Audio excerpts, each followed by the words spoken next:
Setelah bekerja sebagai petugas kebersihan selama 30 tahun, akhirnya saya menabung cukup uang untuk membeli rumah untuk putra saya Jeff sebelum pernikahannya. Saya dirawat di rumah sakit karena infeksi di kaki saya dan tidak dapat hadir. Saya ingin memberinya semua tabungan saya sebagai hadiah pernikahan, tetapi kemudian saya tidak sengaja mendengar percakapan antara dokter dan Jeff. Jeff, sebagai temanmu, saya rasa saya harus memperingatkanmu. Ibumu semakin tua dan kesembuhannya tidak terlihat baik. Jika kondisinya terus memburuk, kita mungkin harus mempertimbangkan amputasi. Kamu hanya khawatir tentang ibu kandungmu hadir di pernikahan, tapi mengapa mendorong ibu tirimu hingga batasnya? Biarkan dia diamputasi jika memang harus begitu. Bukannya aku akan meninggalkannya, tapi jika dia pulih terlalu cepat, siapa tahu drama macam apa yang akan dia sebabkan ketika dia tahu ibu kandungku ada di pernikahan, bukan dia. Diam-diam saya menyelipkan kartu bank saya, kartu tempat saya, menyimpan semua tabungan saya, yang saya maksudkan untuk memberikan uang itu kepada Jeff sebagai hadiah pernikahannya. Karena dia memiliki ibu kandungnya untuk merawatnya, dia mungkin tidak akan membutuhkan uang yang telah saya tabung untuknya. Lagi pula, di rumah sakit saya mendengar percakapan antara Jeff dan dokter. Jeff berkata, "Karena dia sudah tua, tidak ada gunanya membuang-buang uang untuk operasi.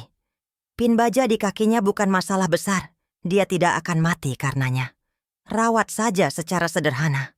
Dia selalu bangga jika dia tidak mencapai titik di mana dia harus dirawat di rumah sakit. Dalam jangka panjang dia pasti akan merangkak ke pernikahan saya. Orang tua Mandy keduanya profesor universitas. Bagaimana saya bisa membiarkan mereka duduk dengan seorang petugas kebersihan?" Dokter tampak tidak nyaman setelah mendengar ini. "Jeff, kita sudah berteman selama bertahun-tahun dan saya harus mengingatkanmu, ibumu semakin tua dan jika kondisinya tidak segera ditangani, kita mungkin perlu mengamputasi. Kamu hanya ingin ibu kandungmu menghadiri pernikahan daripada dia. Mengapa mendorongnya ke titik tanpa harapan? Gina adalah orang yang begitu bersemangat. Dia tidak mungkin tahan menghabiskan sisa hidupnya di kursi roda." Jeff tetap tidak tergerak oleh kata-kata dokter. Dia masih memastikan untuk menekankan bahwa meskipun lukanya tidak memerlukan operasi, saya harus diberi obat terbaik untuk mencegah komplikasi lebih lanjut. Dokter menghela napas berat melihat menembus dirinya. Dia akhirnya akan melihat video pernikahan. Kamu bisa menipunya sekali, tapi tidak selamanya. Tidak perlu mengorbankan kesehatannya untuk sesuatu yang tidak akan bertahan lama. Jeff berdiri, teguh. "Ibu kandungku memberiku kehidupan. Tidak ada yang berhak dengan kejam menolak kesempatan seorang ibu untuk berada di sana untuk putranya selama momen penting seperti itu. Jika Gina tidak mengadopsi saya, ibu kandung saya pasti sudah menemukan saya sekarang. Tentu kesalahannya menyebabkan kami terpisah, tapi aku satu-satunya putra Gina. Bahkan jika dia membutuhkan amputasi, aku tidak akan berpaling darinya. Tapi untuk pernikahanku, hanya ibu kandungku yang bisa hadir." Kata-kata Jeff menghantamku seperti palu. Setiap kata mendarat dengan dentuman yang menyakitkan. Saya melihat kartu bank di tangan saya dan diam-diam menyimpannya. Ketika dokter kembali dengan obat, dia tidak bisa menahan diri untuk berbicara sekali lagi saat mereka mencapai pintu. "Dia telah memberikan segalanya untukmu. Apakah kamu benar-benar tidak punya hati? Semua ini untuk seorang ibu yang tidak pernah membesarkanmu." Dia berhenti di tengah kalimat, melihat raut wajah Jeff. Dia tahu saat itu bahwa Jeff sudah mengambil keputusan. Jeff tidak hanya peduli pada ibu kandungnya, dia jijik padaku. Ibunya yang petugas kebersihan, malu padaku.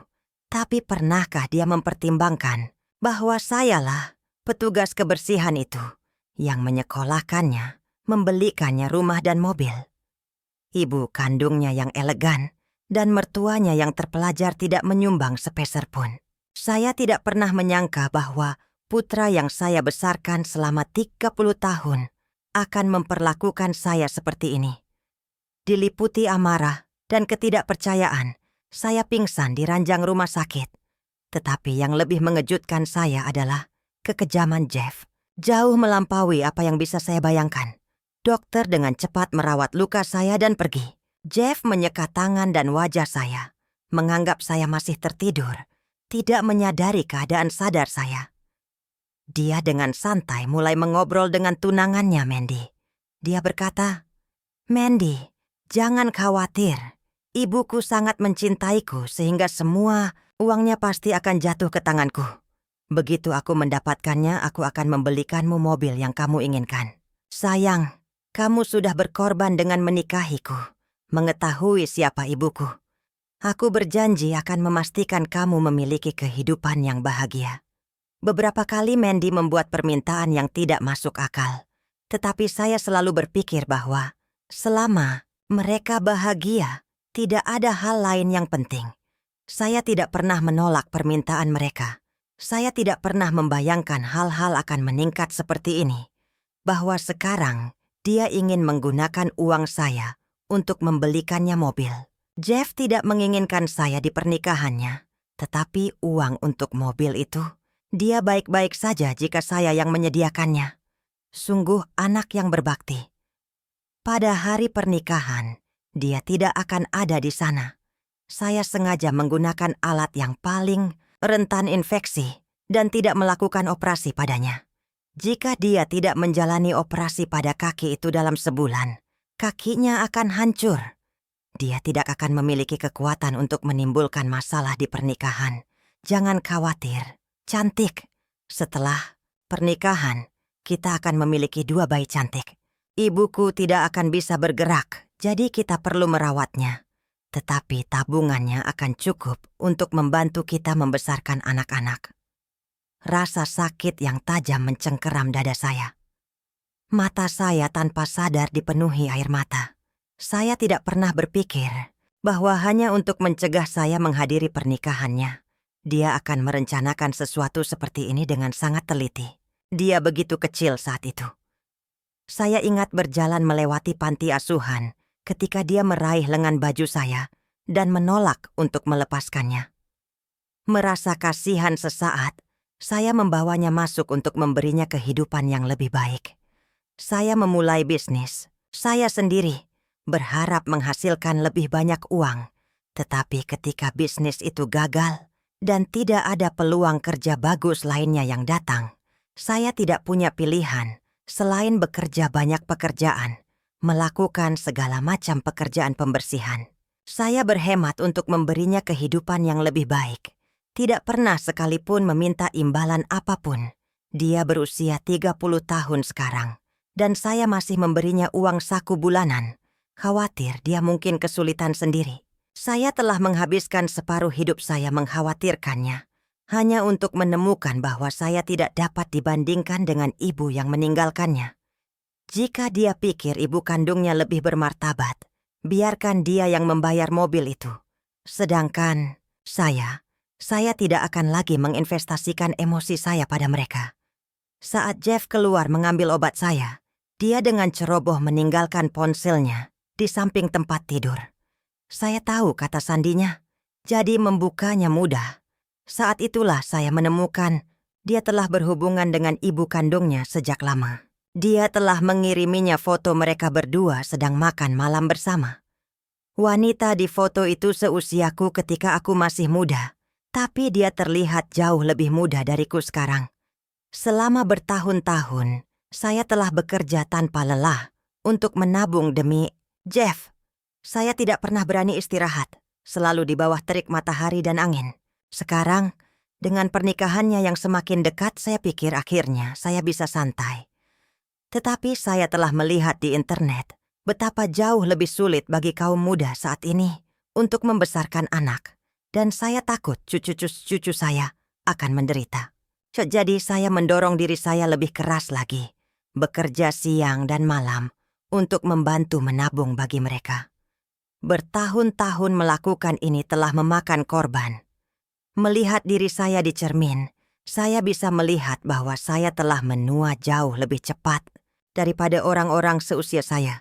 Bu, kamu sangat cantik.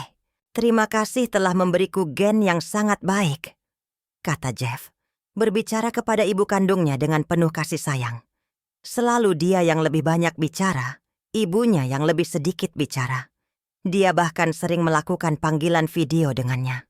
Saya memikirkan percakapan saya sendiri dengan Jeff. Selalu saya yang menanyakan pertanyaan kepadanya. Dan selain meminta uang, dia jarang merespons. Panggilan video dan foto bahkan lebih jarang. Dulu, saya pikir mungkin Jeff hanya malu menunjukkan cintanya kepada saya. Tetapi sekarang saya menyadari itu karena dia malu pada saya. Saya mengeluarkan ponsel saya dan mengirim pesan ke sahabat saya, Heidi. Karena ibu kandungnya begitu luar biasa, Jeff pasti tidak akan membutuhkan bantuan saya di masa depan. Saya meminta Heidi untuk membantu saya menghubungi dokter ortopedi terbaik. Saya tidak perlu menabung lagi. Sekarang saya bisa memilih rumah sakit terbaik dan dokter termahal. Jeff ingin menjebak saya, menguras semua yang saya miliki. Namun dia bahkan tidak menunjukkan rasa hormat paling dasar kepada saya. Dia pikir saya hanyalah seorang ibu tanpa pamrih, bahwa bahkan jika suatu hari saya menemukan apa yang telah dia lakukan, saya tidak akan pernah bisa memarahinya. Tapi dia telah melupakan satu hal. Sebelum saya menjadi seorang ibu, saya adalah seorang wanita mandiri. Ketika Jeff kembali dan melihat saya mengirim pesan, matanya dipenuhi kegembiraan. Dia berpura-pura terdengar khawatir, berkata, "Bu, kamu sudah bangun. Aku melihatmu tidak sadarkan diri begitu lama. Aku takut kamu tidak akan bangun. Aku akan segera menikah, dan kamu adalah tamu yang sangat penting. Aku sudah menantikan untuk melihat ibuku yang heroik tampil megah." Saat dia mengatakan ini, suaranya tampak membawa sedikit keluhan.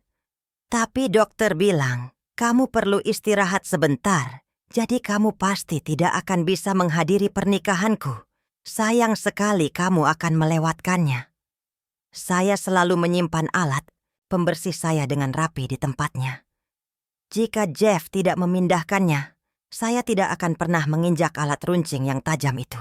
Itu salah saya karena terlalu peduli padanya di masa lalu. Membiarkannya berpikir perasaan saya tidak penting. Saya mengulurkan tangan dan dengan lembut mengacak-acak rambutnya. Saya berkata, "Saya ceroboh, tapi jangan khawatir. Saya pasti akan menghadiri pernikahanmu." Ketika Jeff mendengar ini, matanya menunjukkan kepanikan sesaat. Dia dengan cepat mengoreksi dirinya sendiri. "Tidak, bukan itu." Menyadari dia telah mengatakan hal yang salah, dia mencoba menjelaskan. "Dokter bilang, kamu tidak bisa terlalu banyak bergerak sekarang. Akan ada banyak sosialisasi di pernikahan, dan itu akan terlalu sulit bagimu. Aku tidak ingin kamu memaksakan diri untuk hadir." Saya tersenyum lembut, mengawasinya melanjutkan kebohongannya. "Meskipun kamu telah meninggalkan penyesalan ini dalam hidupku karena tidak bisa menghadiri pernikahan, aku tidak menyalahkanmu. Aku tahu maksudmu baik. Aku akan menyewa seorang aktor untuk hadir atas namamu." "Tapi Bu, bukankah Ibu bilang punya tabungan untukku sebelum pernikahan? Kapan Ibu berencana memberikannya padaku?" Dia mulai dengan menyalahkan saya karena ceroboh dan menyebabkan cedera saya, bahkan sampai menyiratkan bahwa dia murah hati memaafkan kesalahan saya dan masih bersedia menerima uang saya. Sungguh hadiah yang murah hati.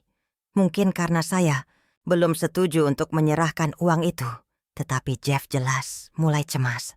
Pada saat itu dia tidak lagi peduli tentang saya tidak bisa bergerak. Dia menempatkan saya di kursi roda dan bersikeras agar saya datang menonton latihan pernikahannya. "Bu, Mandy agak pemalu, jadi menjauhlah dari mereka. Aku khawatir bau obat padamu mungkin membuat mereka tidak nyaman." "Mereka? Apakah itu termasuk ibu kandungnya juga?"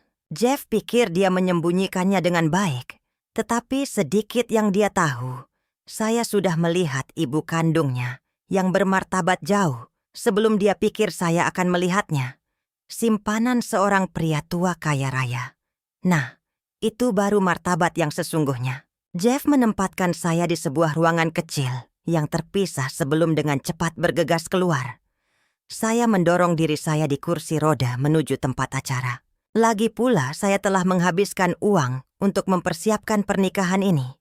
Dan meskipun ditakdirkan untuk berakhir dengan kekecewaan, saya masih ingin menyaksikannya di saat ketenangan sesaatnya. Saat saya mendekati tempat acara, saya mendengar beberapa staf mengobrol saat mereka menyiapkan. Pernah dengar? Keluarga yang kami dekorasi pernikahannya ini cukup menarik. Rupanya mereka meminta ibu kandung menyamar sebagai aktris bayaran untuk menghadiri pernikahan, menggantikan ibu angkat. Mengapa ibu angkatnya tidak datang sendiri? Dia sakit, kurasa. Tapi maksudku, bagaimana mungkin ibu angkat bisa sedekat itu dengan anak itu? Tentu saja dia akan lebih dekat dengan ibu kandungnya. Jika itu aku akan membiarkan ibu kandung yang datang. Siapa yang berani menghentikannya? Aku melihat ibu kandungnya tadi berpakaian dari ujung kepala sampai ujung kaki dengan pakaian desainer. Terlihat seperti wanita mandiri yang sukses. Aku dengar ibu angkatnya adalah, "Dia ada di sini hari ini. Sayang sekali." Kata-kata mereka membuat dada saya semakin sesak. Saya mendorong kursi roda saya menuju pintu aula perjamuan. Pintunya sedikit terbuka, cukup untuk melihat sosok-sosok. Di dalamnya, Mandy mengeluarkan syal wol unta yang tampak mahal sebagai hadiah salam. Wajahnya dipenuhi senyum menjilat. "Carrie, Jeff sudah banyak bercerita tentangmu. Dia selalu bilang kamu cantik. Dan kupikir dia hanya membual. Tapi sekarang aku bisa lihat, dia tidak berbohong." Saya ingat bagaimana setiap kali Mandy melihat saya, wajahnya selalu begitu muram. Dan Jeff menjelaskan bahwa itu karena dia sedang tidak enak badan. Dia pernah tidak enak badan sekali. Tetapi sepertinya setiap kali mereka bertemu, dia tiba-tiba tidak enak badan. Saya pikir dia hanya muda dan naif. Jadi saya tidak menyalahkannya. Ternyata dia tahu cara menjilat orang tua ketika itu cocok untuknya. Tapi saya tidak menyalahkannya. Tidak juga. Dia, bagaimanapun, adalah tunangan Jeff. Dan sikapnya terhadap saya sebagian besar dipengaruhi olehnya. Carrie melangkah ke sudut lain untuk menerima telepon. Dan saya mendengar Mandy berbicara pelan kepada Jeff. "Ibu kandungmu berdandan habis-habisan dengan pakaian desainer. Dia jelas punya uang. Jika kita bisa memenangkannya, kita pasti bisa mendapatkan rumah yang lebih besar. Dan kita tidak perlu terus tinggal di apartemen kecil yang dibelikan ibumu untuk kita." Mandy mencoba merayu Carrie karena dia pikir Carrie bisa membelikan mereka rumah baru. Apartemen yang saya belikan untuk mereka hanya karena mereka akan menikah dan tidak ada rumah yang cocok tersedia saat itu. Saya sebenarnya sudah menemukan rumah mandiri yang lebih besar, dan jika bukan karena semua ini, saya pasti sudah menandatangani kontrak sekarang. Ya, sekarang saya telah menghemat banyak uang. Saya memperhatikan Carrie berbicara di telepon, dan saya tidak bisa tidak berpikir kembali ke beberapa tahun yang lalu, ketika saya pertama kali menemukannya. Saat itu dia menjelaskan dirinya dengan sangat jelas. Dia tidak menginginkan Jeff, dan dia tidak ingin berurusan dengan beban. Begitu dia menyebutnya, tidak lebih dari beban baginya. Dia mengatakan kepada saya untuk tidak mencarinya lagi, bahwa kami tidak boleh bertemu lagi demi kebaikan kami berdua. Wanita seperti itu, dan sekarang Mandy berharap Carrie akan membelikan mereka rumah. Dia mungkin juga sedang bermimpi. Ketika pendeta tiba untuk latihan, dia secara alami berasumsi saya seharusnya menjadi ibu mempelai pria dan hendak mendorong saya melewati pintu. Tetapi saat pintu terbuka, wajah Jeff menjadi pucat sesaat.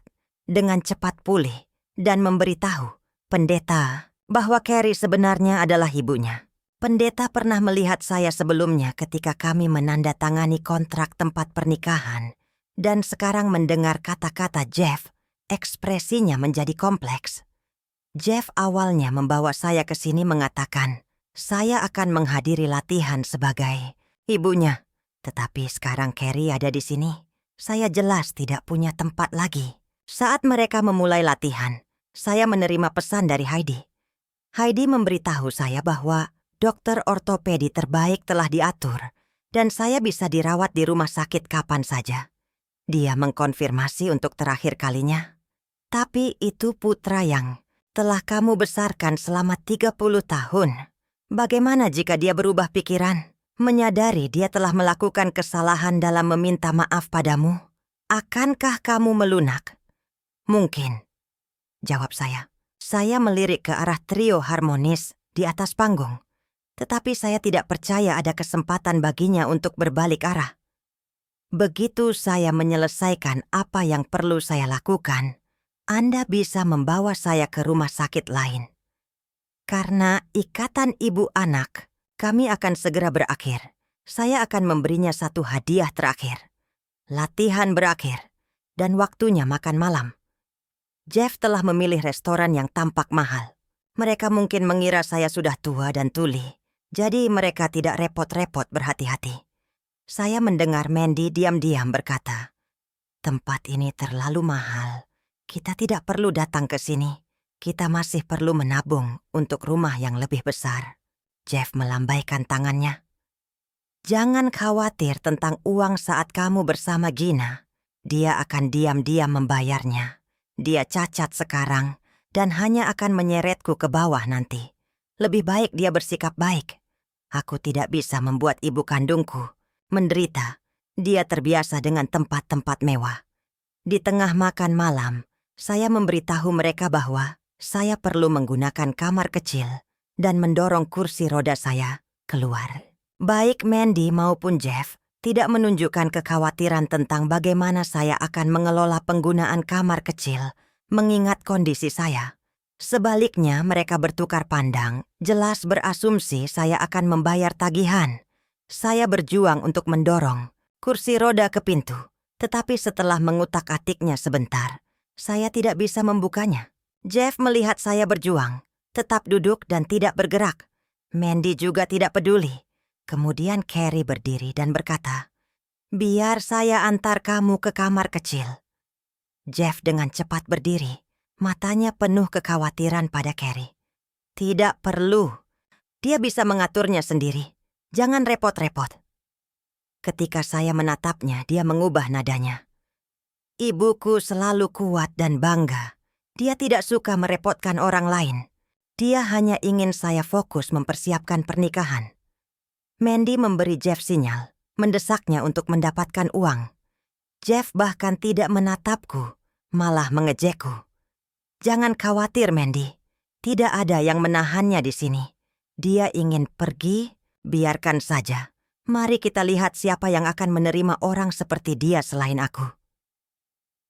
Heidi mendorongku menjauh dari tempat itu. Dia dengan marah bertanya mengapa aku tidak berdebat dengan mereka.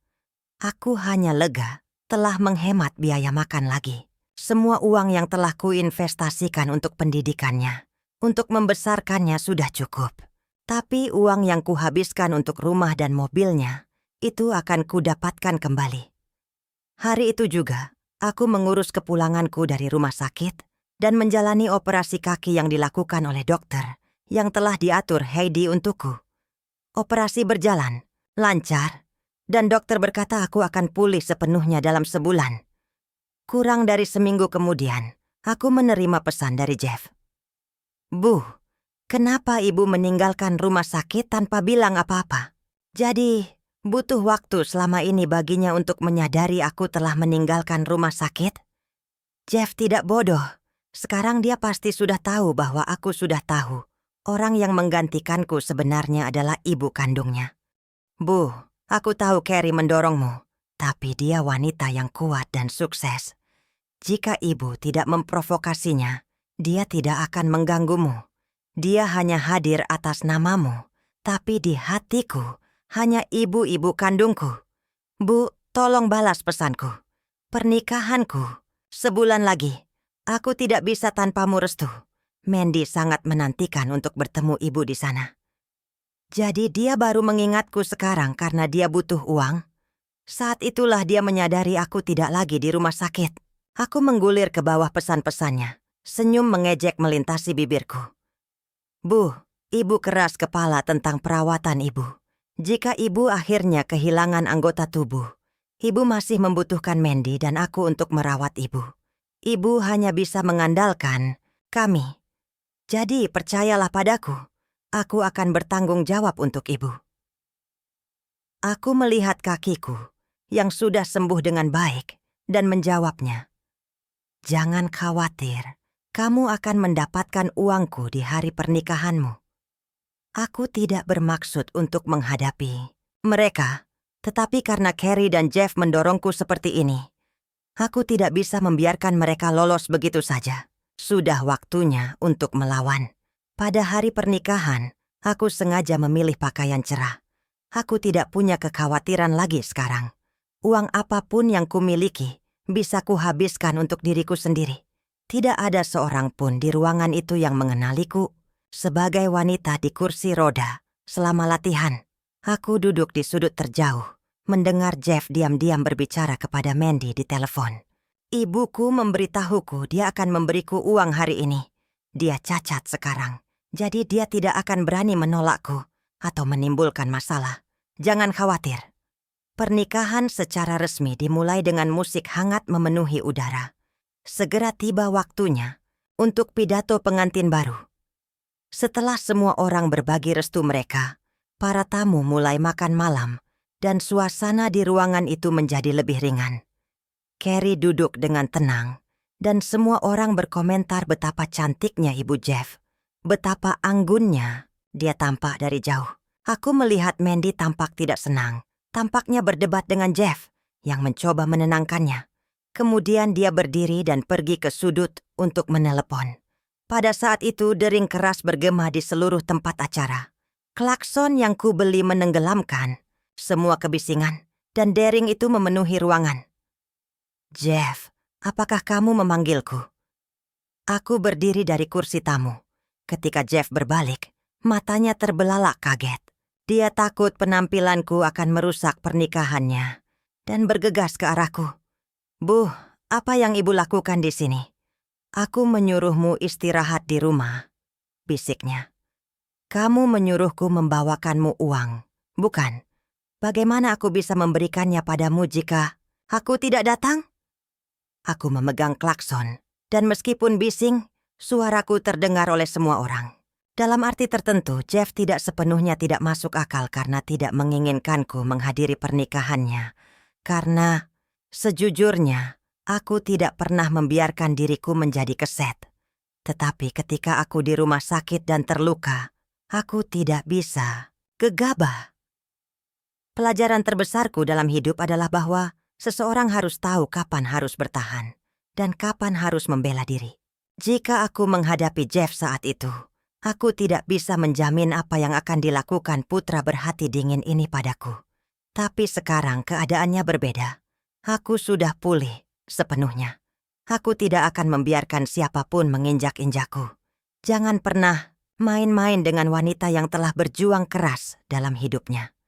Para tamu mendengar kata-kataku dan mulai melemparkan tatapan menghina padaku. Itu ibu angkat Jeff. Kurasa dia tidak bisa dibandingkan dengan ibu kandungnya. Ibu kandung Jeff sudah ada di sini tapi dia masih berani membuat keributan.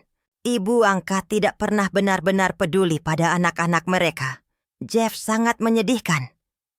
Apakah ada orang lain yang mendengarnya berkata, dia datang ke sini untuk membawakannya uang? Ya Tuhan. Jika itu benar, Jeff keterlaluan. Jeff, yang telah dilindungi olehku begitu lama, sekarang mendengar komentar-komentar ini. Wajahnya memerah karena malu. Bu, apakah ibu sengaja mencoba mempermalukanku? Ada apa dengan klakson itu? Melihat Jeff marah, Mandy bergegas menenangkannya. Baiklah Jeff, tenanglah. Demi uang, biarkan saja dia tinggal. Dia tidak akan menimbulkan masalah. Dia menatapku dengan tidak sabar. Cepat berikan kami uangnya, Gina. Aku menatap Mandy dengan heran. Ketidakmaluan mereka berdua melampaui apa yang bisa kubayangkan. Jeff bukanlah seseorang yang mudah menyerah. Dengan marah dia berkata, "Jika kamu tidak memberiku uang, baiklah, aku tidak membutuhkanmu lagi. Lagi pula, ibu kandungku bisa membayar uang ini. Aku tidak butuh uangmu. Gina, dengarkan aku. Kecuali kamu meninggalkan uang dan pergi, jangan pernah berpikir aku akan mengakuimu sebagai ibuku. Kamu benar-benar mempermalukanku hari ini." Dia mungkin berpikir bahwa aku masih akan memperlakukannya seperti anak kecil, tanpa henti menoleransinya seperti yang selalu kulakukan. Dia pikir dia sudah memahamiku. Ketika dia melihat koper di tanganku, matanya dipenuhi kesedihan, keserakahan. "Ibu kandungmu, apakah dia benar-benar punya uang?" tanyaku, melirik Carrie dari kejauhan. Matanya melesat gugup. "Baiklah, kamu akan memberikan uang itu padanya. Jadi tinggalkan saja uangnya dan pergi." Begitu Carrie selesai berbicara, sebuah video mulai diputar di layar besar di belakangnya. Itu adalah rekaman dari 12 tahun yang lalu, ketika Carrie dengan jijik berbicara tentang Jeff. "Sudah kukatakan sejuta kali, tidak peduli bagaimana keadaannya, itu bukan urusanku. Jangan biarkan beban itu datang mencariku. Jika kamu mengadopsinya, dia anakmu, bukan anakku. Aku tidak punya uang untuk membesarkannya," kata Carrie di video itu. Suaranya meneteskan rasa jijik dan ketidaksabaran. Mata Jeff terbelalak tak percaya. Dia mengira telah bekerja sangat keras untuk menemukan ibu kandungnya yang terkasih, yang telah lama hilang, hanya untuk menemukan bahwa aku telah menemukannya 12 tahun yang lalu. Tetapi Carrie tidak pernah ingin mengakuinya. Aku tahu Jeff terlalu muda saat itu, dan aku tidak ingin dia terluka. Jadi aku mengatakan kepadanya bahwa orang tua kandungnya pasti mencarinya, hanya belum menemukannya. Lagi pula, orang tua mana yang tidak mencintai anaknya? Jeff tumbuh di bawah asuhanku, terlindung dalam keyakinan bahwa orang tua mencintai anak-anak mereka adalah hal yang wajar. Dia secara alami mengharapkan cinta dan berpikir dia pantas mendapatkannya. Dia tidak pernah meragukan perasaan Carrie padanya. Dia bahkan berpikir dia seharusnya menjalani kehidupan yang dijalani Carrie, mengenakan pakaian desainer dan menghadiri tempat-tempat mewah. Jadi dia selalu berusaha menyenangkannya, berharap Carrie akan membawanya kembali ke kelas aslinya. Jeff mundur 2 langkah, menggelengkan kepalanya tak percaya. "Ini tidak mungkin. Kamu seharusnya mencintaiku. Bagaimana mungkin kamu tidak menginginkanku? Apakah Carrie tidak pernah memberitahumu dia lajang?" tanyaku. "Apa anehnya perceraian? Bukankah kamu juga bercerai? Bahkan jika dia bercerai, itu tidak mengubah fakta bahwa aku dilahirkan dalam keluarga kaya." Tetapi segera, kedatangan seorang pria menghancurkan fantasi Jeff. Seorang pria berpakaian bagus masuk, diapit oleh tim pengawal. Tanpa ragu, pria itu menarik Carrie dari kursinya dan menampar wajahnya dengan keras. "Aku telah memeliharamu selama bertahun-tahun, memberimu semua yang kamu inginkan. Uang, mobil, bahkan sebuah villa. Dan kamu masih berani punya anak orang lain di belakangku? Aku sudah melakukan tes paternitas dengan Jeff. Kamu selesai, Carrie." Jeff bergegas maju, mencoba menghentikan mereka menyakiti ibu kandungnya. Tetapi sebelum dia bisa mendekat, seorang pengawal menendangnya menjauh. Pria itu pergi dengan tergesa-gesa, dan satu-satunya suara yang mengikuti adalah jeritan kesakitan Carrie. Baru saat itulah Jeff menyadari bahwa ibu yang selalu dia pikir akan membantunya menaiki tangga sosial tidak lebih dari simpanan pria kaya. Dia adalah anak dari simpanan ini dan pria lain, lebih dibenci daripada anak haram sekalipun. Usahanya agar Carrie melindungi citranya hanya menampar wajahnya sendiri. "Jeff, aku tidak pernah berpikir ada sesuatu yang memalukan tentang mencari uang dengan tanganku sendiri." Orang-orang yang terus-menerus mengandalkan orang lain untuk mengubah nasib mereka adalah rasa malu yang sebenarnya. Menjadi petugas kebersihan tidak pernah menjadi pekerjaan rendahan. Aku, Gina, bangga dengan siapa diriku. Mandy melirik koper yang kupegang dan mendorong Jeff. Tanpa Carrie sebagai ibu kandungnya, jika aku tidak membantunya sekarang, dari mana lagi dia akan mendapatkan uang? Seketika itu juga sikap Jeff berubah drastis. Bu, ibu benar. Itu semua salahku sebelumnya. Ibu satu-satunya ibu yang kumiliki. Ibu luar biasa, dan aku tidak pernah meremehkan ibu. Kata-katanya membuat hatiku semakin dingin. Seharusnya aku tidak pernah mengadopsinya sejak awal. Setelah perceraian, seharusnya aku menikah lagi untuk memberinya lingkungan yang stabil, alih-alih selalu mengutamakannya. Benih yang telah kupelihara dengan hati-hati telah menghasilkan buah busuk. Kamu mau uang? Aku akan memberikannya padamu. Aku meletakkan koper di atas meja dan mengeluarkan segenggam uang kertas, melemparkannya ke udara. Uang palsu itu berkibar turun, dan baru saat itulah Jeff menyadari bahwa dia telah ditipu. Mandy dengan cepat berjalan mendekat dan merebut koper dari tanganku. Semuanya palsu. Gina, apakah kamu sengaja mencoba menimbulkan masalah? Biar ku beritahu, jika tidak ada uang hari ini, aku tidak akan menikahi Jeff. Kamu hanya seorang petugas kebersihan, dan tanpaku, kamu bahkan tidak pantas duduk semeja dengan orang tuaku.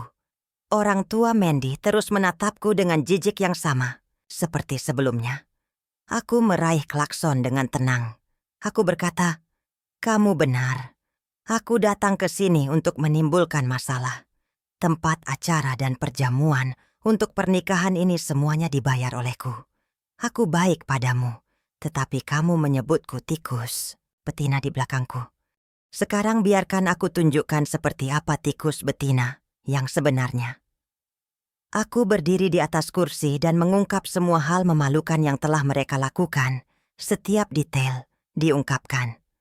Setelah mendengar semuanya, wajah Mandy memerah karena marah, dan dia berlari keluar sambil menangis. Rasa malu Jeff terlihat jelas. Wajahnya bergantian antara pucat dan memerah saat kerabat dan teman-temannya mulai bergosip dan menudingnya. Dia dengan cepat berlari keluar untuk mengejar Mandy, tidak menyadari bahwa aku masih punya kejutan lain untuknya. Malam itu, aku menerima telepon dari Jeff. Gina, kamu sangat egois. Yang kuinginkan hanyalah seseorang menggantikanmu di pernikahan untuk memberiku sedikit muka. Dan kamu menjual rumah pernikahanku. Kamu secara hukum ikut campur dalam keuangan orang lain. Apakah kamu menyadarinya? Kalau begitu tuntut aku. Jawabku dingin. Rumah itu dibeli dengan uangku. Akta properti atas namaku. Aku memang bilang akan mentransfernya kepadamu. Tetapi kamu menolaknya karena apartemen itu terlalu kecil untukmu. Kamu terus menggangguku meminta uang, ingin aku membeli rumah yang lebih besar. Sekarang kamu bisa membelinya sendiri. Kuharap kamu menemukan rumah besar yang bagus. Semoga berhasil dengan itu. Heidi dan aku sudah dalam perjalanan ke luar negeri. Aku tidak banyak bicara pada Jeff sebelum menutup telepon dengan cepat. Aku tidak punya waktu untuk berdebat dengan anak yang tidak tahu berterima kasih. Masa jayaku ada di depanku. Dan tanpa anak untuk dinafkahi, aku sekarang punya cukup uang untuk menebus 30 tahun yang telah kukorbankan untuk orang lain. Kupikir setelah pernikahan, Jeff pasti akan membenciku dan tidak akan pernah menggangguku lagi. Tapi yang mengejutkanku, ketika aku kembali dari luar negeri, dia ada di sana. Sepertinya aku telah meremehkan betapa tidak tahu malunya dia. Dia dengan marah berkata kepadaku, "Ini semua salahmu. Mandy akan putus denganku, dan kamu di luar sana menikmati dirimu sendiri berlibur. Tidakkah kamu tahu cara menabung? Aku masih perlu membeli rumah besar." Aku mengabaikan tuduhannya, memilih untuk secara selektif mengabaikannya. Dia tidak punya hak untuk ikut campur dalam hidupku lagi. Gina, Aku sedang berbicara denganmu. Beri aku beberapa ratus ribu dan aku bisa membeli rumah besar. Mungkin aku bisa memenangkan Mandy kembali. Ketika aku tidak merespons, Jeff beralih dari ancaman verbal ke ancaman yang lebih langsung. Tetapi tidak ada ancamannya yang berpengaruh padaku. Aku terus mengabaikannya. Seiring waktu dia melihat tekadku. Dari ketidakpercayaan menjadi kekecewaan, lalu ketakutan. Dia menyadari bahwa ibu yang selalu ada untuknya tidak akan pernah melindunginya seperti dulu lagi. Dalam kepanikannya, dia menjadi seperti anak anjing yang tak berdaya. Tetapi aku memilih untuk mengabaikannya dan menjauhkan diri, meninggalkan segalanya, dan mengurangi kontak lebih lanjut. Hidupku secara bertahap memasuki babak baru. Meskipun dikhianati dan diperlakukan kejam oleh putraku, aku tidak membiarkan diriku jatuh ke dalam rasa mengasihani diri sendiri. Sebaliknya, aku memilih untuk mendefinisikan kembali keberadaanku. Aku menginvestasikan tabungan hasil jerih payahku untuk tujuan amal dan mendirikan dana dukungan ibu dalam kesulitan. Dana ini secara khusus membantu anak-anak terlantar dan ibu tunggal, membantu mereka bangkit kembali dan menemukan nilai mereka sendiri.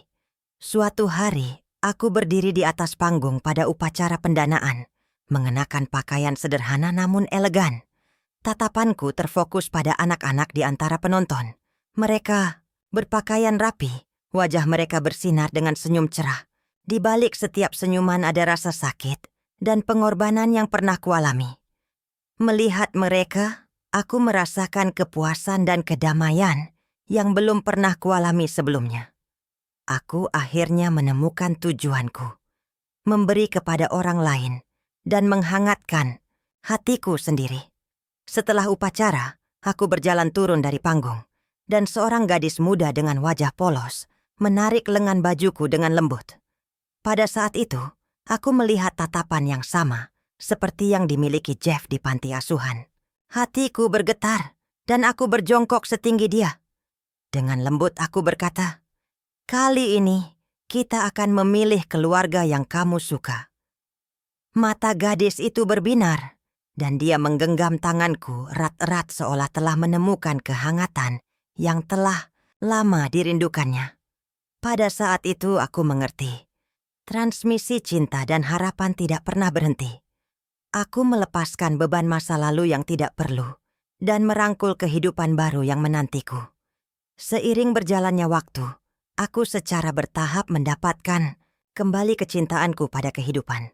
Aku mengambil kembali hobi lama dari masa mudaku, terutama melukis dan berkebun. Aku menjadi sukarelawan di panti jompo, menghabiskan waktu dengan sekelompok orang lanjut usia yang seusiaku. Suatu sore musim semi, aku mengajak penghuni lanjut usia untuk melukis. Menyaksikan mereka mengaplikasikan warna pada kanvas mereka, aku merasa seolah-olah telah kembali ke versi diriku yang lebih muda, yang hidup untuk dirinya sendiri.